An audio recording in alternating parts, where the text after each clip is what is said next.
వేణువులో గాలి సంగీతాలే అతిశయం, గురువెవ్వరు లేని కోయిల పాటే అతిశయం.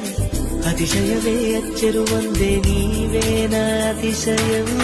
గిరులు ఈ తరులు ఏ ఝరులు లేనప్పుడు ముందున్న ప్రేమేగా అతిశయం.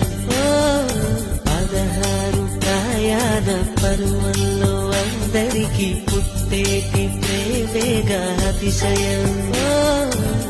పువ్వుల్లో దాగున్న పళ్ళెంతో అతిశయం, సీతాకోక చిలక ఒళ్ళెంతో అతిశయం. వేణువులో గాలి సంగీతాలే అతిశయం, గురువెవ్వరు లేని కోయిల పాటే అతిశయం. అతిశయమే అచ్చెరు వందే నీవేనా అతిశయం.